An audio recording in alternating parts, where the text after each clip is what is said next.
My name is Emily Harper.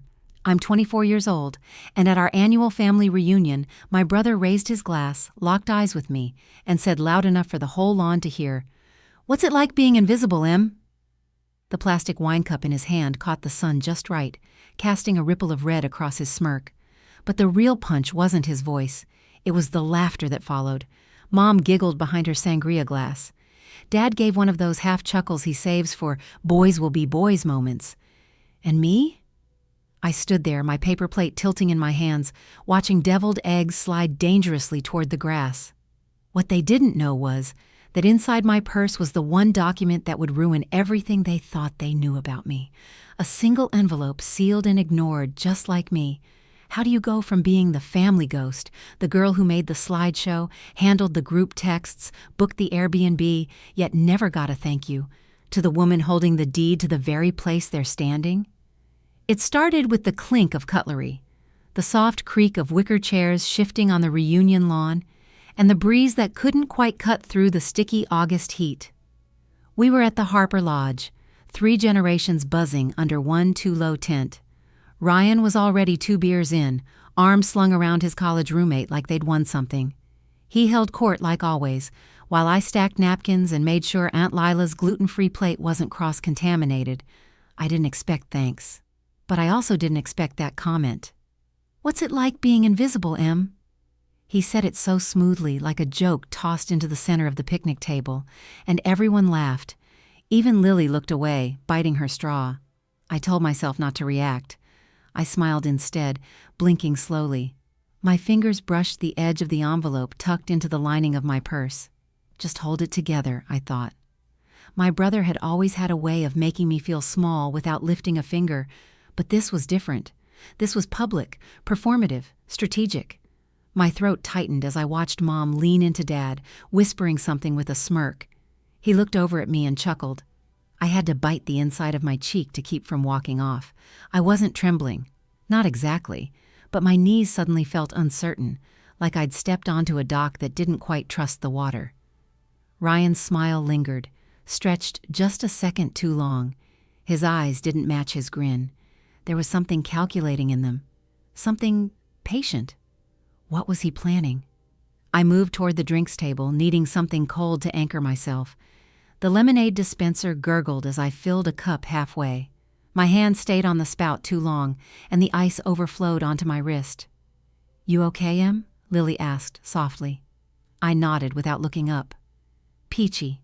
She hesitated, then walked away. The Harper Lodge sat on the edge of a lake. That day the water looked still, like glass hiding deeper currents. I stared at it now, letting the lemony sting wake me up. I heard my name again, Emily, but softer this time. A different conversation, a different moment. I turned. Dad was tossing a beanbag into a cornhole board, laughing with Uncle James. Mom had joined Aunt Tessa under the tent, dabbing sweat from her collarbone with a monogrammed napkin. No one saw me. Not really.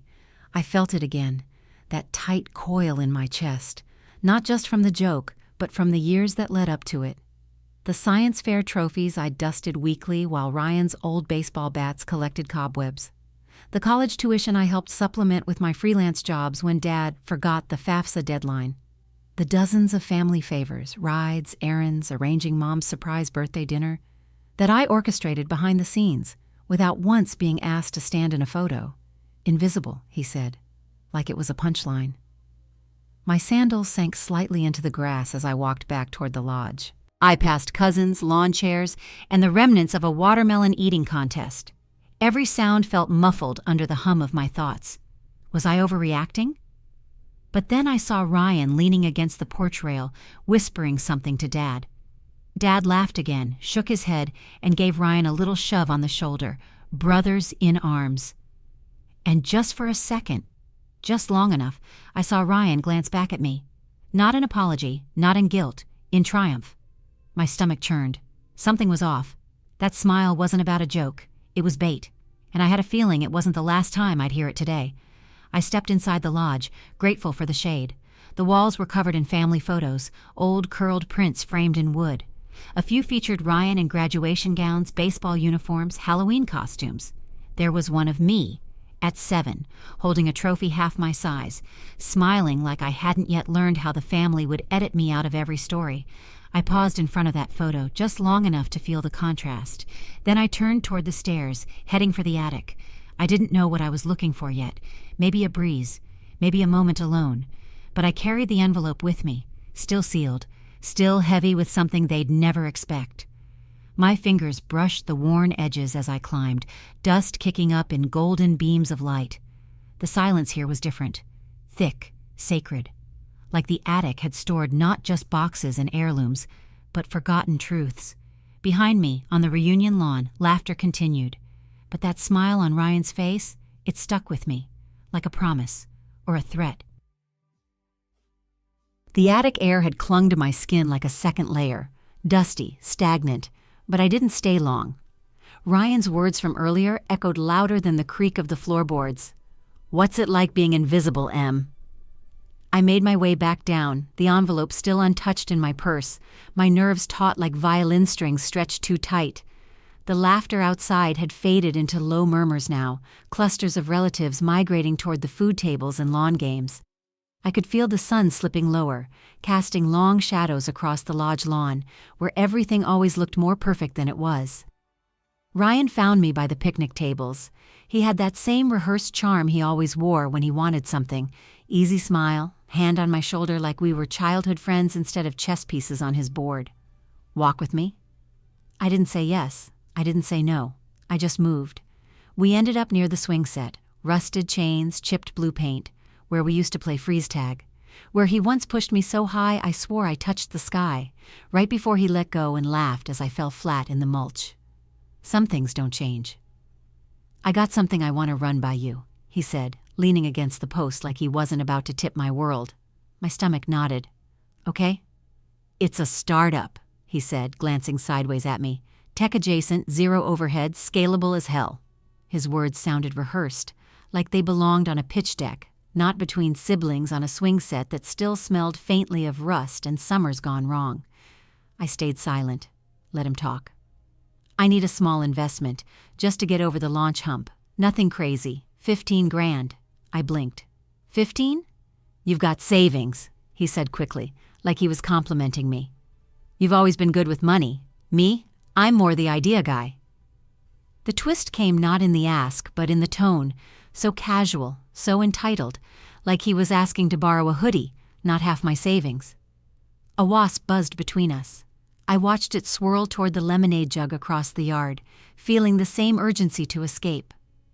"Ryan, that's not small," I finally said. He shrugged. "It's for the family. I mean, Mom and Dad believe in it. You should too." There it was, the guilt card, the "you owe us" playbook. And just as he said it, like clockwork, Mom called over from the table under the canopy. "Emily, honey, Ryan told us the big idea. How exciting, right? You'll help, won't you?" Her eyes were wide, bright, hopeful, as if this was already decided, as if my yes was implied. My mouth dried out. I looked at Ryan, at Mom, at the people around us who would never see the strings being pulled. I gripped the wooden beam of the swing post. My nails dug into the old splintered edge. "I'll think about it," I said. He smiled, wide and rehearsed. "That's all I'm asking." But it wasn't, and we both knew it. Later, while the sun bled orange over the treetops, I found myself at one of the back tables fiddling with the condensation on a plastic cup. The ice long melted. Ryan slid in across from me, slipping a manila envelope between us like it was a birthday card. "What's this?" "Just the agreement," he said, sipping his beer. "Some boilerplate stuff, keeps things clean." I stared at it. No logo, no explanation. Just a name typed in bold across the top, mine. My breath caught. My name had never looked so dangerous. I opened the flap and slid out a thin contract, legalese and vague language that seemed to swirl on the page the longer I read. There was a clause about default returns, another about liability distribution. "You had a lawyer draft this?" I asked. He leaned in too close. "I'm serious about this, Em. You should be too." The corners of the paper curled in the damp air. A memory pushed through. Me, 19, sitting across from Dad in this same backyard, holding a list of colleges I'd researched. He hadn't looked up once, just pointed to the one Ryan had gone to and said, "That one's fine." I'd paid my own way. Now Ryan wanted me to pay for his shortcut. I looked up and saw Mom watching from the other table, her expression soft, proud. She had no idea. I could feel my throat close, like something vital was collapsing inside me. Ryan tapped the table. "You don't have to read every line, just sign it." I forced a breath. What exactly am I investing in? "It's still in stealth mode," he said. "Can't go into full detail." "Then I can't go into my bank account." He paused. The charm slipped just an inch. "It's for the family, Em. Don't make this a thing." There it was again, that phrase, a weapon dressed in silk. I folded the papers slowly, carefully, and slid them back into the envelope. I said I'd think about it. He didn't smile this time, just looked at me, like I'd disappointed him, like I'd broken some rule I didn't know we had. Then he stood and walked off, leaving the envelope in my lap like a threat. I stared at it for a long time, my pulse thrumming in my ears. Why was he pushing so hard? Why did Mom look so invested? And why did the contract list a company that didn't exist in any registry I could find? That night, after everyone had retreated to their rooms and the lodge finally hushed, I sat by the fireplace alone, the flames down to embers. I opened the envelope again and reread the contract. At the bottom, barely visible, was a line of print so faint it almost escaped notice. It referenced a transfer clause, one that authorized movement of funds if the investor became unavailable. Unavailable. I stared at that word until my vision blurred. What was Ryan really planning? And what did he mean by keep it clean? The lodge creaked with the weight of quiet secrets. It was past midnight when I crept back upstairs, away from the cackling fire pit and lingering smell of charred marshmallows. Most of the family had gone to bed, their laughter replaced by soft floorboard groans and the distant hum of cicadas. The attic door stuck for a moment, then gave way with a sharp sigh of old hinges, like it had been holding its breath. Dust sparkled in my flashlight beam, catching on cobweb threads stretched between the rafters. The smell hit first, cedar and mothballs, paper turning soft with age. I wrapped my sweater tighter around my arms, as if that would shield me from the chill that didn't belong to the weather. There was something up here I needed. I didn't know what. But after what Ryan pulled, I had to find it. I crouched by the trunk I remembered from childhood. Grandma's trunk, the one she used to warn us not to touch, always calling it my history box. As kids, we thought it held jewels or a pirate map. But now, kneeling in the shadows, the brass clasp felt heavier than fantasy. It clicked open with a soft snap. Inside, layers. Quilts folded so tightly the creases looked permanent. Yellowing photo albums. A leather-bound book with frayed edges tucked like a secret beneath it all. I pulled it out, my breath caught. Her handwriting curled across the inside cover in ink faded to sepia. To Emily, you were always the quiet one. That's why I trust you most. My fingers went numb.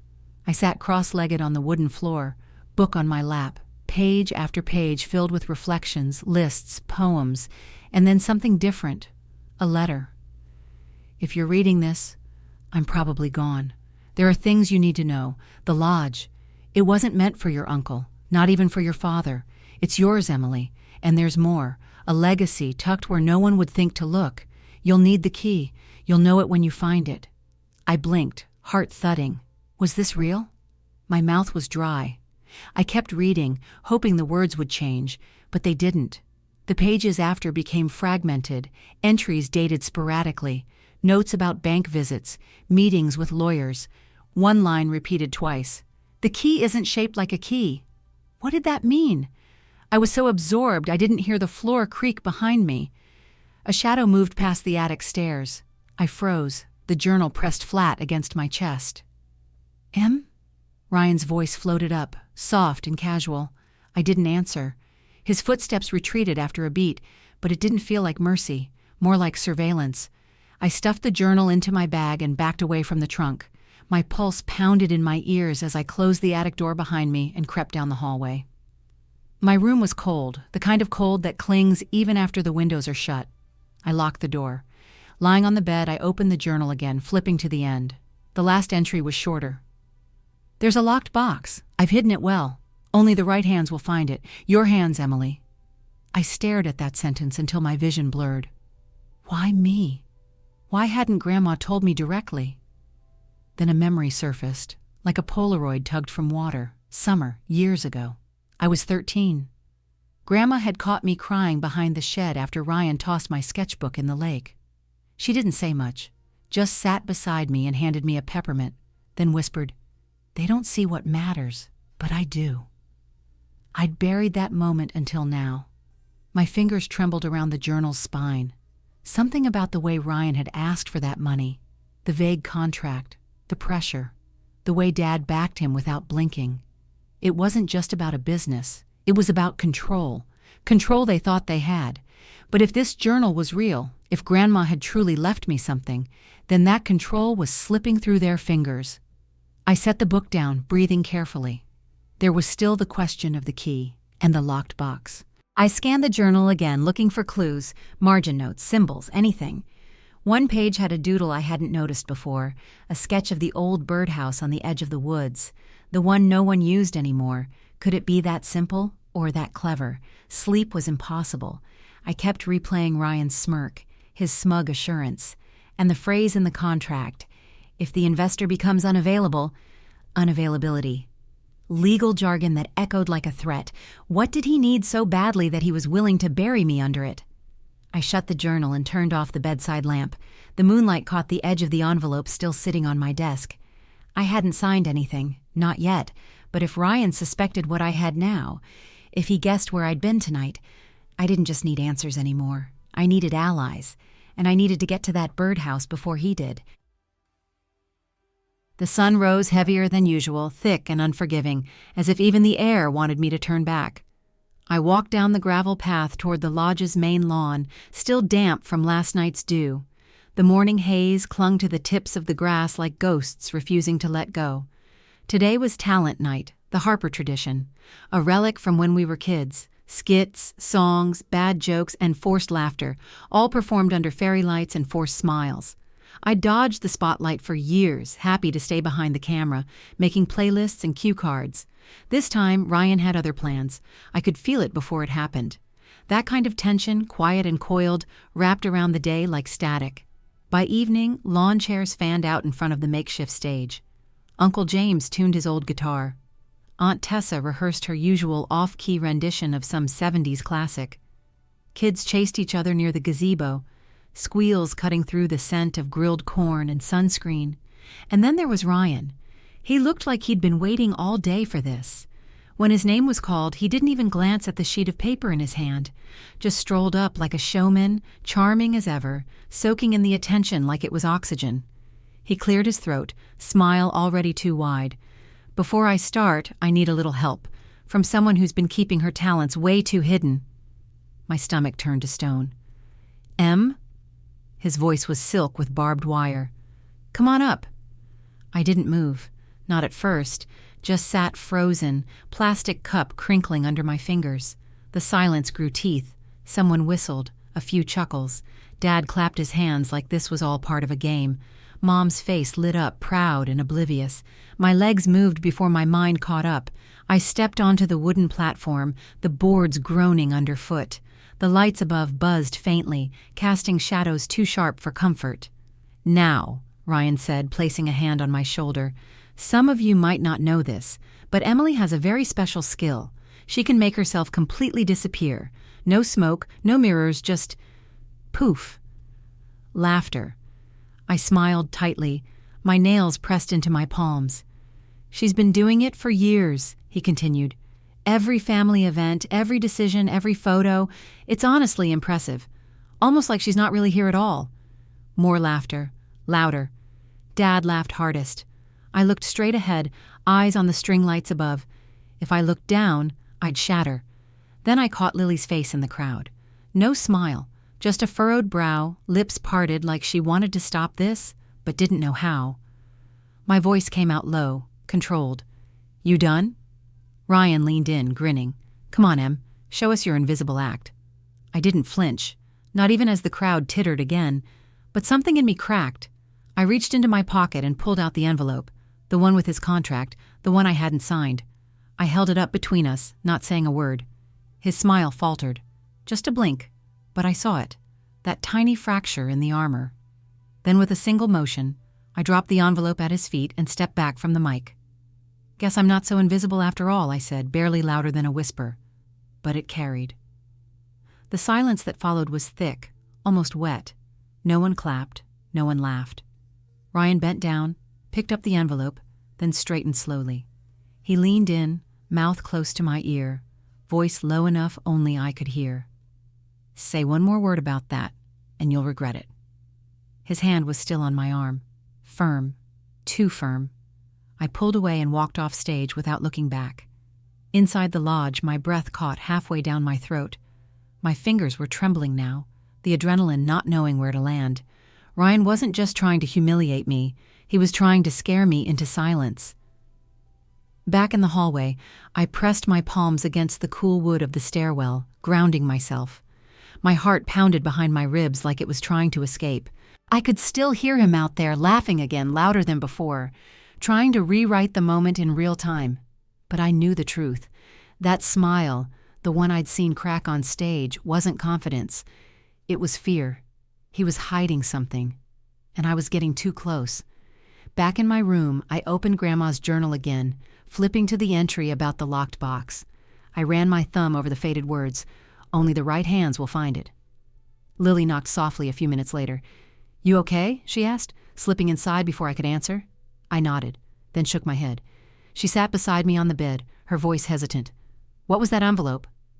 "Proof," I said, "that Ryan's playing a bigger game than they realize." She didn't press, just looked at me, then at the journal I hadn't hidden quickly enough. "What's that?" "Something Grandma left me." Lily blinked. "Wait, left you? I thought the trunk—" "She meant it for me," I whispered, "and I think Ryan knows." Lily's expression changed then. Something flickered behind her eyes. Not surprise. Recognition. "You think he saw you with it?" "I think he's scared I'll find what she left." She was quiet for a long beat. Then you need to hurry." Outside, the laughter had died down. But inside me, something else had come alive. No more disappearing. No more silence. It was time to see how deep this went. The attic floor groaned beneath me as I eased the trunk open again. Morning light slipped through the slats, cutting narrow ribbons of gold across the dusty boards. I had returned before anyone else stirred, before the laughter resumed, before Ryan could reset the stage like he always did. I needed time, alone, undistracted, to find out what else Grandma had hidden. The quilt shifted easily this time. Beneath it, tucked beneath an old box of church newsletters and a moth-eaten shawl, I found something that didn't belong. A faded envelope, my name written across the front in Grandma's cursive, shaky but still elegant. Inside, receipts, 5 of them, dated 6 years ago. The same year Ryan had his knee surgery. Back then the family had been in chaos. Insurance had failed them. Dad's business had stalled, and I had stepped in without hesitation. I remembered selling my sketchbooks, my tablet, even canceling a semester's tuition. For Ryan. Because back then, he said he needed me. Said he'd pay me back. Now, reading the receipts, something twisted deep inside me. The total came to just under $9,000. But one receipt caught my eye, marked with Ryan's signature. A cash withdrawal. Same week I wired him the last of my savings. He'd taken the money twice. Once from me, once behind my back. I sat still for a long time, the paper soft in my hand like ash. The ache behind my ribs grew sharper, heavier. Had it always been like this? I thought of all the small moments, Ryan forgetting to pay me back for holiday gifts I fronted, the time he pawned my old laptop to fix his car, the way he always seemed to take and twist, and somehow I let him, because family, because I thought I mattered. The silence in the attic pressed around me. I pressed the receipts against my knee, willing myself not to cry. But the memories wouldn't stay buried. I was 17 again, crouched by the mailbox, flipping through rejection letters, not because I wasn't qualified, but because I hadn't even applied. I'd spent the application fees on Ryan's therapy sessions. He said he was too anxious to go alone. Back then, I told myself it was temporary, that I was helping him heal. But I wasn't helping. I was disappearing. I stuffed the receipts back into the envelope and slid it into my jacket pocket. My fingers trembled as I zipped it closed. Downstairs, breakfast chatter had started, mugs clinking, chairs scraping, the sound of a family pretending everything was fine. I walked into the kitchen, keeping my shoulders level, my breaths slow. Ryan was already at the table, laughing with Dad about some article in the paper. When he saw me, his smile didn't falter, but his fingers stopped moving. His spoon hovered over his cereal like a freeze frame. "Morning, Em," he said. "Morning," I replied, flat. Mom slid a plate toward me. Pancakes, extra butter, just how I used to like them. "You look tired, sweetheart," she said. "Rough night?" I glanced at Ryan. "You could say that." He sipped his orange juice, his eyes never leaving mine. Later that day, after the cousins left for the town fair, I found Lily alone on the back deck, sketching the lake with a charcoal pencil. She looked up as I stepped outside. "You ever feel like you gave up too much?" I asked. She nodded slowly. "All the time." I sat beside her. The wood was warm from the sun. I pulled the envelope from my pocket and handed it over. She opened it, scanning the receipts without speaking. When she finished, her face was pale. "Emily, this is—" I gave up my education, my art, my voice, and he used it to buy himself sneakers and a night out in Manhattan. Lily's hands clenched the envelope. "You have to tell your parents." "They won't listen," I said. "They never do." A long silence stretched between us, broken only by a gull screeching overhead. "I think I know where the box is," I said finally. "Grandma left clues in the journal." Lily turned toward me. "Then let's find it." A wind rustled the trees behind us, carrying the scent of pine and something older, like damp earth and old secrets. But before we could move, the screen door creaked open. Ryan stepped out, arms crossed. He'd changed shirts. His hair was damp, but his expression was bone dry. "I see you're still digging." "Just catching up," I said, folding the receipts back into my jacket. He looked at Lily. "Careful what holes you help her dig. You might fall into one." Her jaw clenched, but she said nothing. Ryan's eyes locked on mine, sharp as glass. "I told you to drop this," he said, softer now. "You're making things harder than they need to be." I stood, heart pounding. "Funny, that's exactly what you said when I sold my scholarship to cover your hospital bills." His face changed, barely. A twitch at the corner of his mouth. Lily rose beside me. "If you're hiding something, Ryan, now might be the time to come clean." He smiled again. That smooth, poisonous smile. "I'm not hiding anything, but maybe Grandma was." Then he turned and walked back inside. Lily and I stood frozen. The air had gone still. "Did you hear that?" I whispered.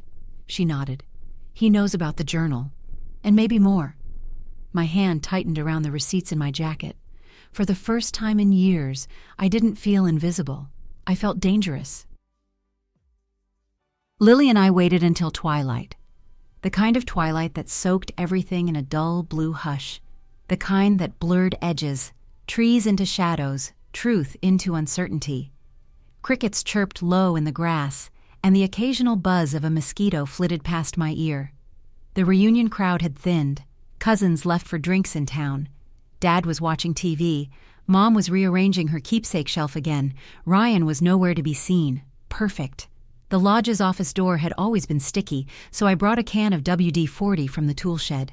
Lily kept lookout, leaning against the banister like she belonged there.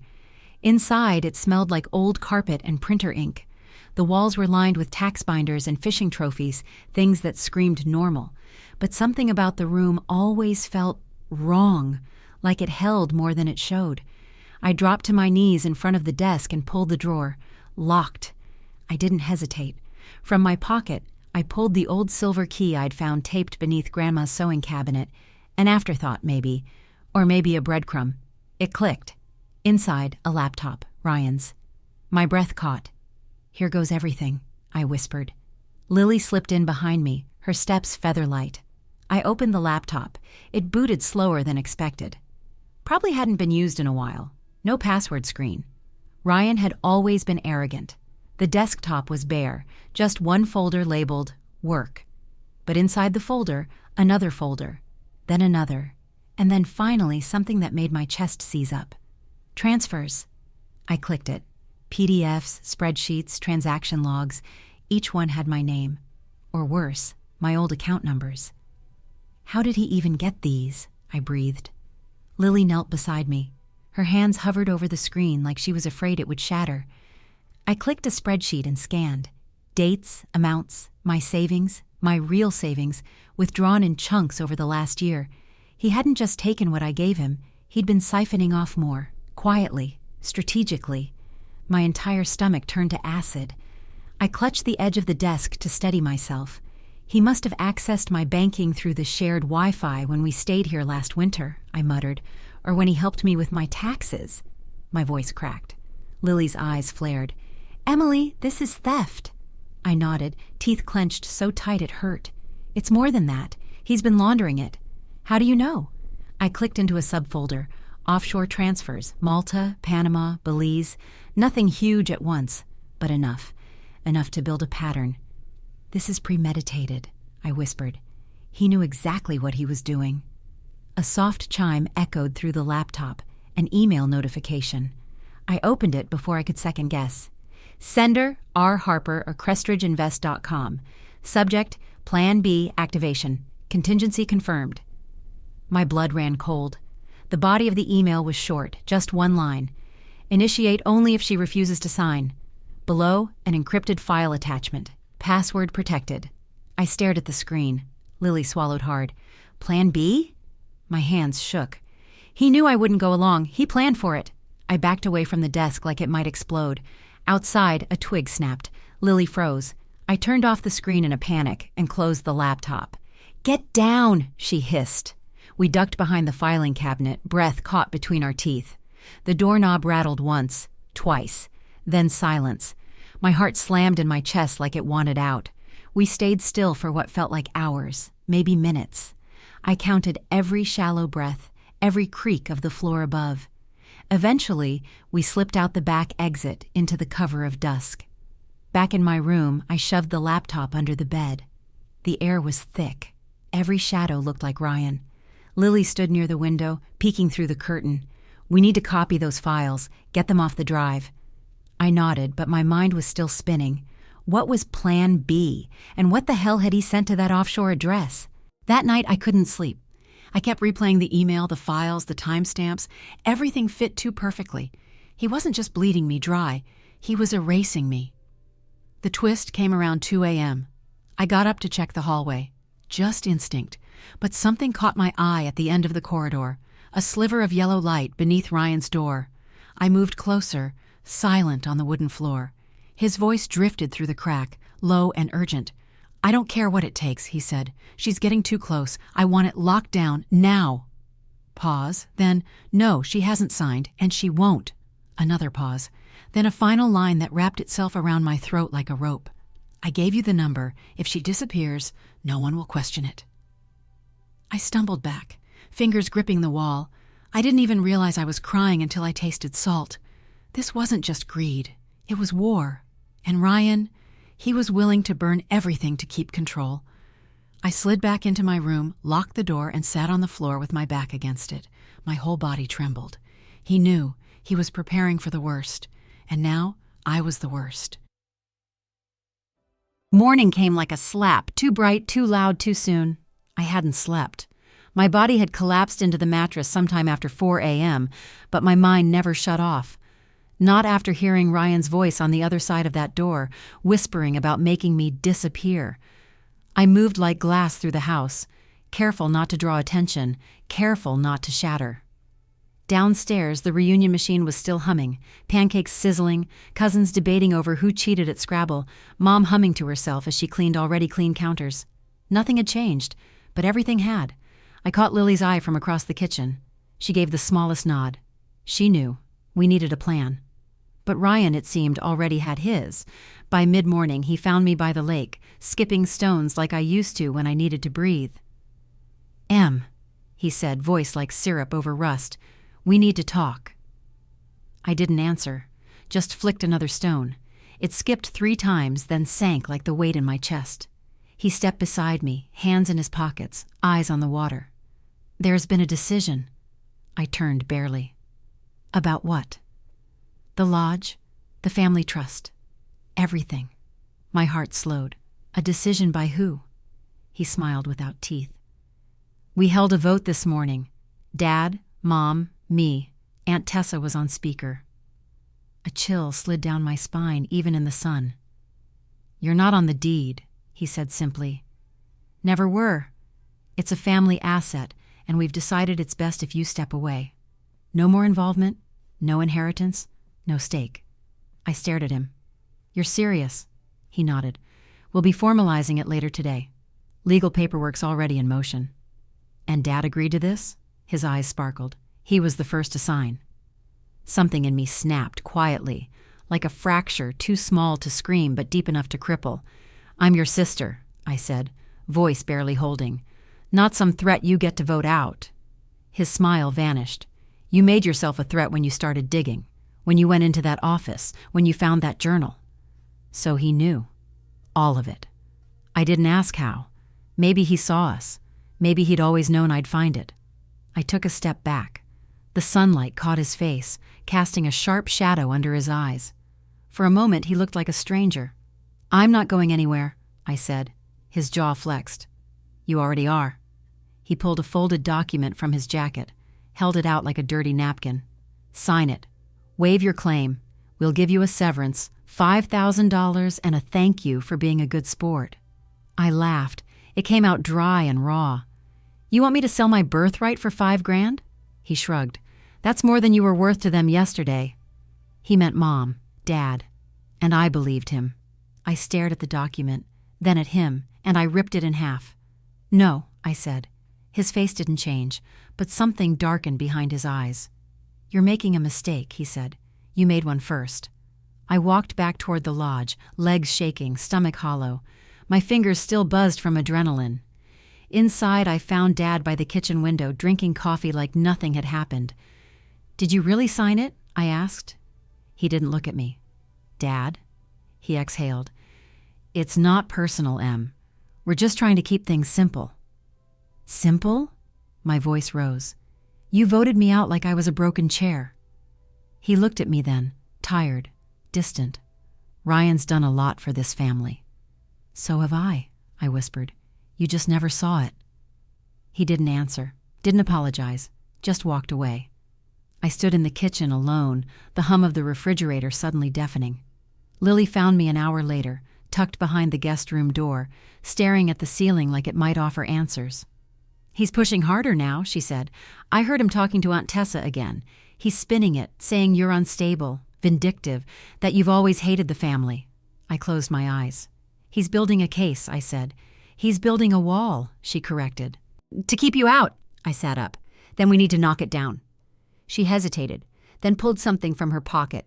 I went back into the office, copied the encrypted file from Ryan's laptop, the one labeled Plan B. I don't know what's in it, but I think it matters. My breath caught. We need to open it, I said. I already tried 3 passwords, she admitted. Nothing worked. I stared at the flash drive in her hand. Maybe Grandma left the key after all, I murmured. Her journal, her notes, that phrase again. It's not shaped like a key. We didn't have time to decode it now, because footsteps thundered on the stairs, and then a voice called down the hall, Mom's, sharp and urgent. Emily, Ryan wants you outside. Now. Lily and I locked eyes. The war wasn't coming. It had already begun. The air outside felt tighter than it had any right to be. The clouds hung low, swollen with the promise of rain, but not yet ready to break. The rest of the family gathered near the fire pit, voices buzzing, drinks in hand. It looked normal, peaceful even, but every movement felt rehearsed, like I was stepping into a play, and everyone else had memorized their lines but me. Ryan stood at the center like the director he thought he was, one hand resting on Dad's shoulder. Mom was perched on the edge of a patio chair, blinking too often, lips tight. I stepped out with Lily just behind me, pulse in my throat. There she is, Ryan announced, flashing that polished smile that never reached his eyes. We wanted to give you one last opportunity, to walk away gracefully. I scanned their faces. No one looked surprised, not even Lily. He had rehearsed this.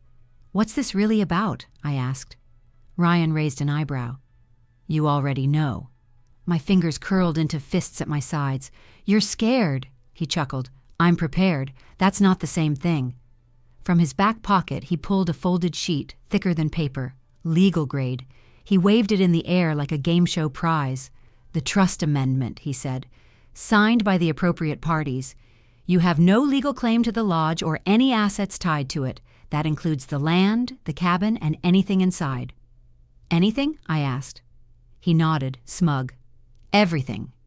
Lily stepped forward, voice calm but firm. "Then you won't mind if we go take a look at the safe in the den?" Ryan blinked, just once, then smiled again, tighter this time. "Be my guest," he said, stepping aside. The family parted like curtains, watching us. Inside the den, the smell of cedar and dust hit harder than usual. The safe was still tucked behind the fake bookshelf, hidden in plain sight, the same way I'd always been. Lily punched in the code, my grandmother's birthday. Click. Inside, stacks of old paperwork, yellowed bank statements, a few heirloom jewelry boxes, and at the very back, inside a plastic sleeve, something that made my knees buckle. A deed, stamped, signed, and notarized, granting sole ownership of the Harper Lodge to me, not to the Harper Trust, not to the family, to me. My name sat there in clean black ink like it had always been waiting. Lily handed it over, and I could feel Ryan's eyes burning into my back. He'd followed us in. Of course he had. "That's fake," he said. "She never had it amended. We would have seen it." "She did," I said, voice low, steady. "She just didn't tell you." Ryan snatched the paper from my hand and scanned it. His nostrils flared. "This isn't possible," he muttered. "It's dated 2 months before she passed," Lily said. "She didn't trust you." "She didn't trust any of you," I added. "And now I know why." I took the deed back from him and folded it carefully. "You said anything inside the lodge belonged to the family," I said, "so I guess this is mine." He didn't speak, didn't blink, just stared. But something in his silence told me this wasn't over. Back in my room, I laid the deed on the bed like a relic. It felt too fragile to touch, too powerful to ignore. "This changes everything," Lily whispered. "Not yet," I said. "Ryan's not the kind of man who backs down." And I was right. An hour later, Lily burst into my room holding her phone. "He bribed the executor," she said, breathless. "The man who read Grandma's will? He was paid off. I found the Venmo receipts under a burner account, but the link was clear. Ryan paid him to hide the amendment." My breath caught. "That's why no one knew," I murmured. "He buried it." Lily nodded. "And there's more. That encrypted file from his laptop? I ran the phrase you mentioned, 'not shaped like a key,' through Grandma's journal. She used it in a letter once. It was a reference to her favorite brooch." "The one shaped like a raven?" I asked. She smiled. "Exactly." I ran to the old jewelry box I'd stashed in my closet, fingers trembling as I lifted each piece until, there. The raven brooch, tiny, obsidian black. Its eyes made of glass, or maybe onyx. I turned it over. A slot, barely noticeable. Lily passed me the flash drive. My hand hovered. If this was what I thought it was, it could ruin him. I slid it into my laptop. The prompt blinked. Enter password. I pressed the brooch into the reader. A small click. Access granted. The file opened, and my entire body went still. Documents, contracts, audio files. All proving not just financial theft, but witness intimidation, forged medical paperwork, even a fake restraining order draft against me, unsigned but ready. He'd been planning to frame me, make me look unhinged, dangerous, remove me legally, erase me. The room tilted slightly. Lily steadied me. "He was going to destroy you," she whispered. "But now? Now I had the power to destroy him. I saved every file, backed them up 3 times, sent one copy to a lawyer friend in the city, another to a secure cloud, and then I heard it. A knock at the window. Not the door, the window. I turned slowly. In the shadows near the tree line, someone was watching. The knock didn't come again, just once, soft, deliberate, and then silence. But I knew what I saw.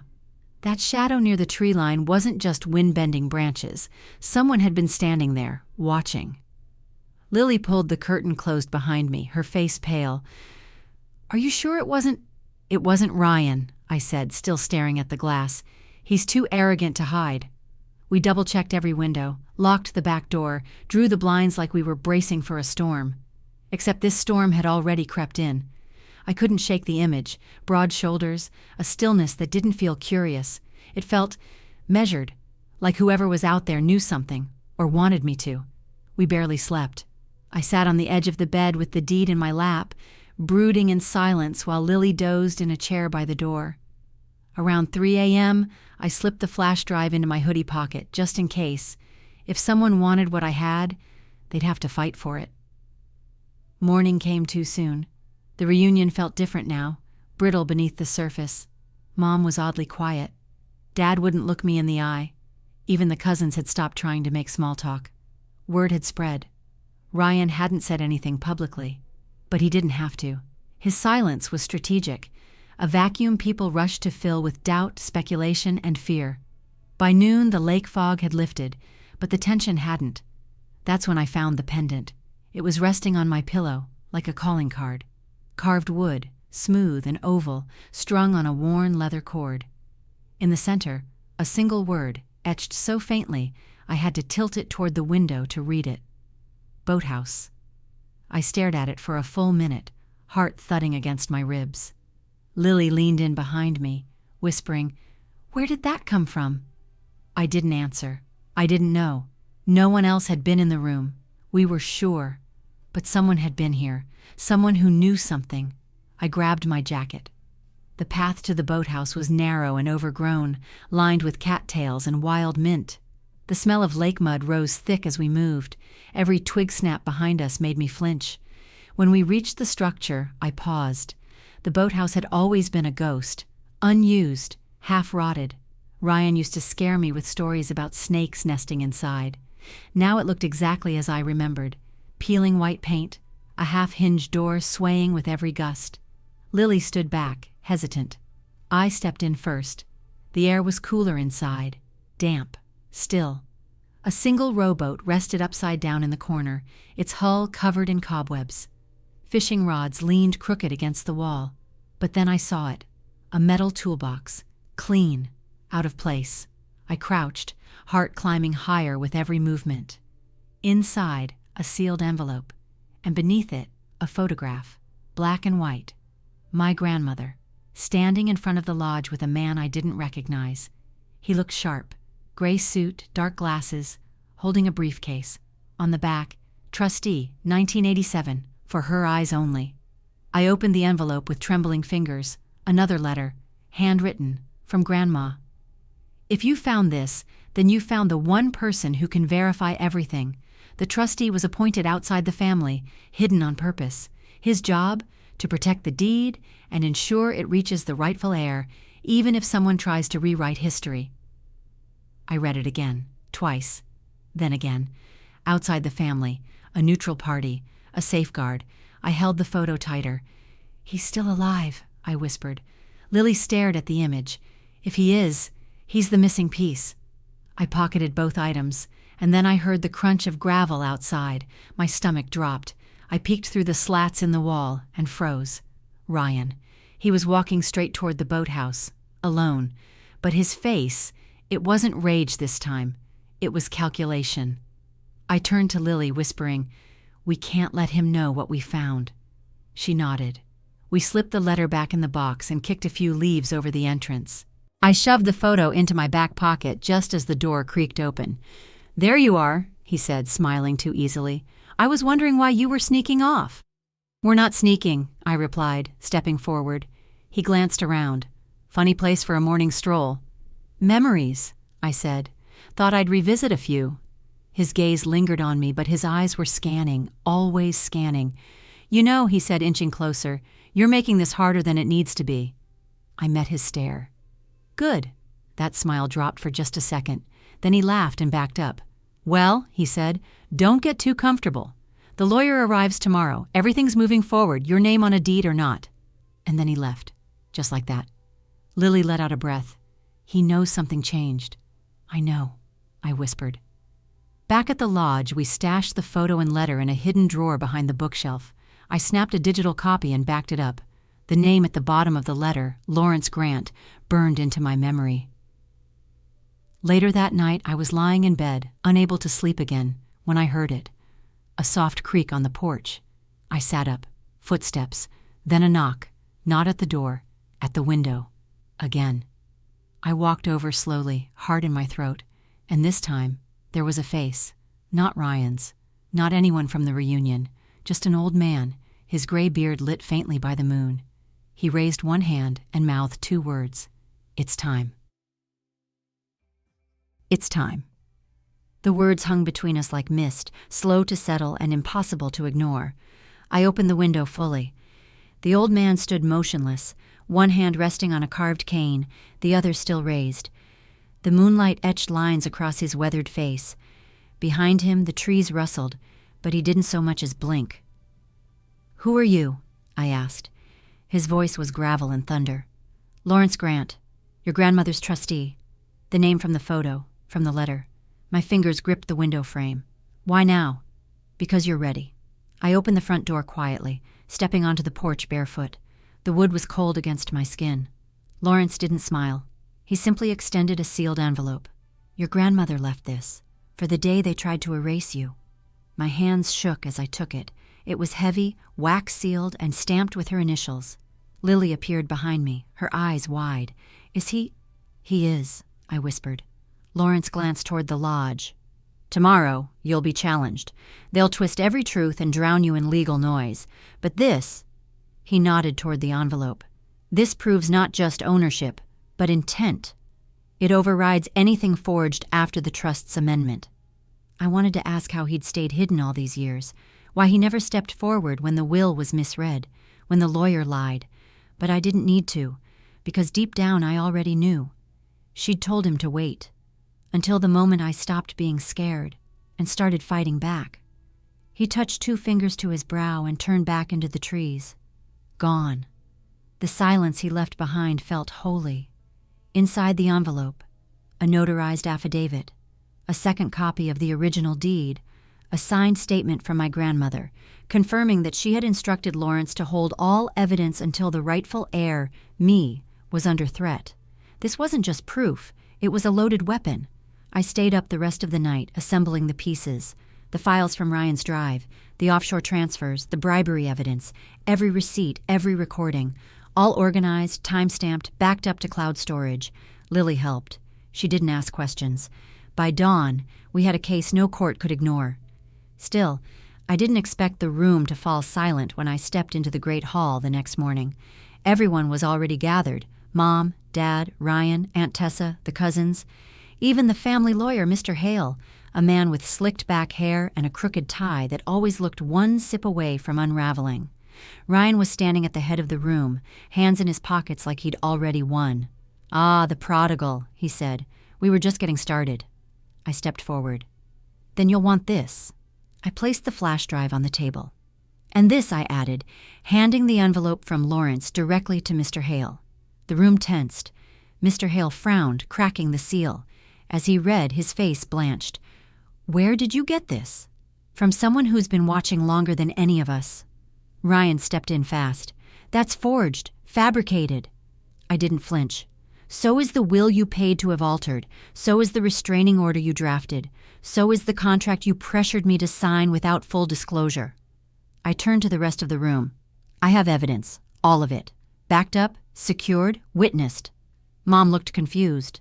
Dad looked angry, but silent. And for the first time, Ryan looked cornered. Still, he tried to claw his way out. "She's lying. She's been unstable for years. Always the victim. Always twisting stories." I met his eyes. "No," I said. "I was silent for years. That's not the same." I turned toward the cousins. "You've all seen it. How he takes control, how he spins every situation to make himself the savior." Tessa shifted in her seat. "I let him do it because I thought staying quiet kept the peace," I said. "But I was wrong. Silence doesn't keep peace. It protects power." Mr. Hale cleared his throat. "I'll need time to verify this." "You'll have it," I replied. "But until then, I'm invoking my right as owner of the property to halt all estate proceedings. This lodge, as of this moment, is under my jurisdiction." Gasps. Ryan stepped forward, fists clenched. "You don't get to—" "Don't!" I cut in. "Not another step." He froze, not because of me, but because Lily had stepped beside me, her phone raised, already recording. "We're done playing nice," she said. His jaw twitched, his shoulders heaved with rage, but he backed off. Later, in the quiet of my room, I stared at the pendant still lying on my dresser. It had led me to the boathouse, to Lawrence, to the truth. But a new question now burned in my chest. If someone had been watching me from the shadows, was someone still watching? I opened the window. Wind rustled the trees, and near the edge of the property, standing still beneath a gnarled pine, was the same shadow I'd seen before. Only this time, it wasn't Lawrence, and it wasn't standing still anymore. It was walking toward the lodge. The figure stepped closer. I couldn't move. It wasn't Lawrence. It wasn't anyone I recognized, but something in the way he walked, deliberate, silent, eyes locked on mine, told me this wasn't a mistake. This was planned. I stepped back from the window, heart pounding. Lily's voice broke the silence behind me. "Who is that?" "I don't know," I whispered, "but he's here for something." By the time we got to the porch, the figure was gone. Just trees, wind, and the sharp scent of pine needles crushed underfoot. But he'd left something on the porch, an envelope, no return address. Inside, a single photo. My grandmother, younger, standing with a man who wasn't my grandfather. On the back, scrawled in smudged ink, "Truth always finds a way back." My breath hitched. I'd never seen this man before, but the resemblance was unmistakable. He looked like Ryan, only older. And his arm was around my grandmother like they shared more than just a secret.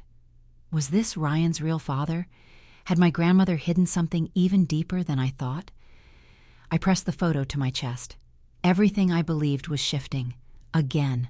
But there wasn't time to spiral, because downstairs the entire family had gathered. Again.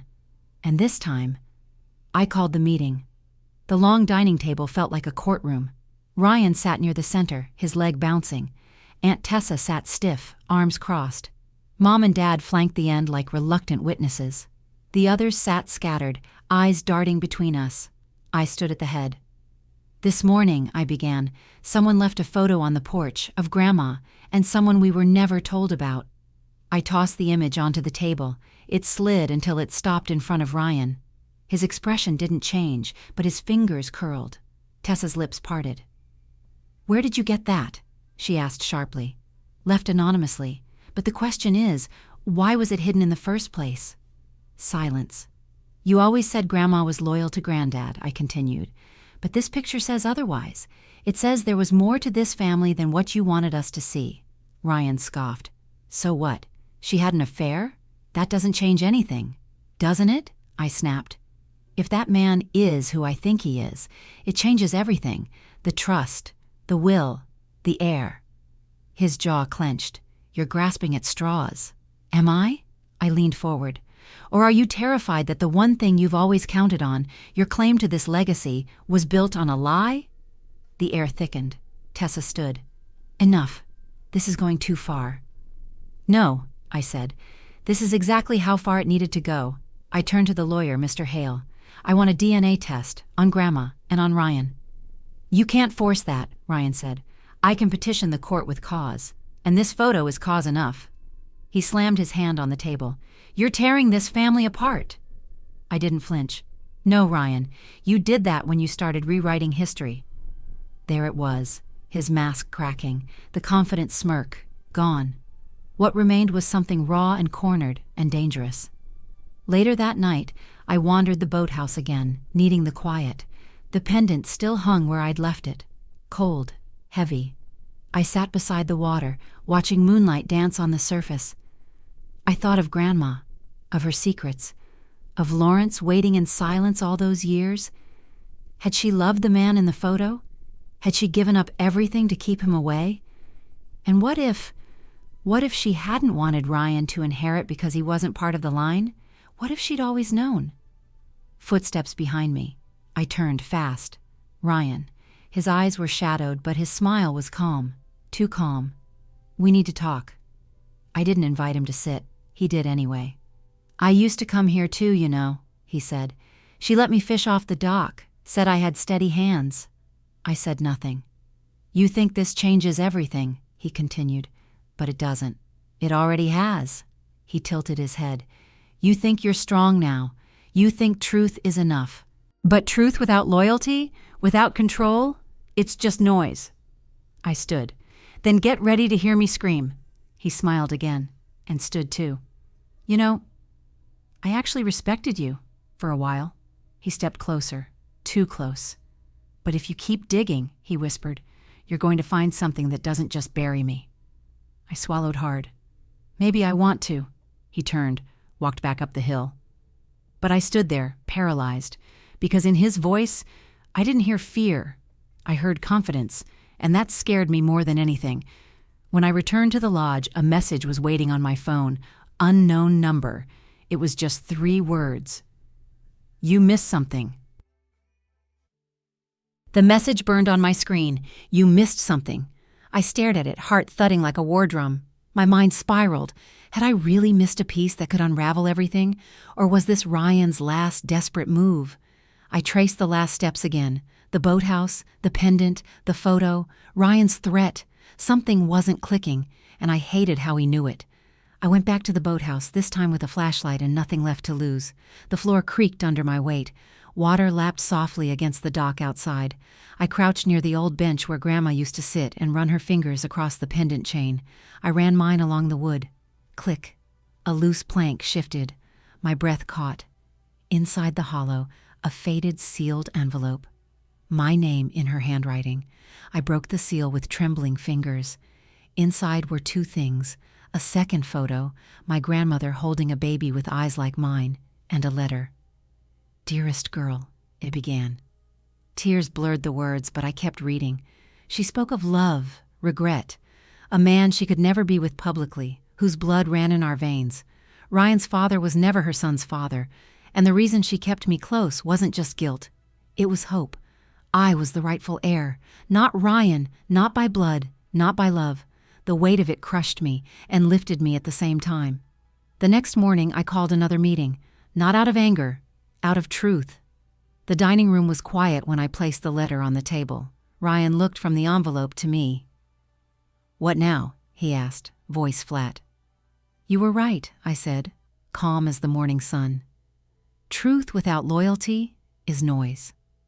I slid the photo across to him. But this speaks louder. He picked it up, his face twisted. She lied. She protected. He stood. You think this fixes anything? No, I said, but it finishes it. The room was silent as I told them everything, what I'd found, what she wrote, and what it meant. No yelling, no accusations, just the truth. Tessa left the room first. Ryan stayed. When the others were gone, he lingered by the window, back to me. I always knew you'd end up with everything, he said. You could have shared it with me, I replied. He turned. I wanted to be the only one who mattered. She made me feel like a shadow. I swallowed. We were both shadows, just in different corners. He gave a short, humorless laugh. Then he left. Not in a storm, just quietly. It wasn't victory. It wasn't vengeance. It was peace. A week later, the lawyer finalized the paperwork. The estate was mine, but I didn't keep all of it. I gave the boathouse to Lawrence, the gardener's cottage to the housekeeper who'd raised me more than my parents ever had, and I kept one thing for myself, the pendant. Some truths should stay close to the skin. One morning, as I walked the edge of the lake, I saw a familiar figure sitting on the dock. Lawrence. I joined him in silence.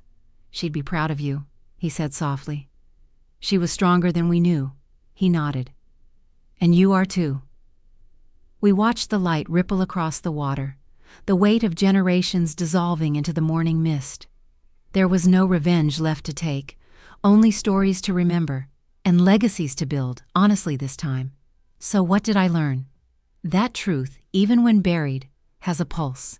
It waits, quiet, steady, until someone brave enough listens, that the things we fight to hide are the same things that make us human. And that family isn't about blood or name. It's about who stands with you when the lies fall away. If this story moved you, don't forget to subscribe, like, comment, and share. Tell us your thoughts below, and check out the next story. We think you'll love it just as much.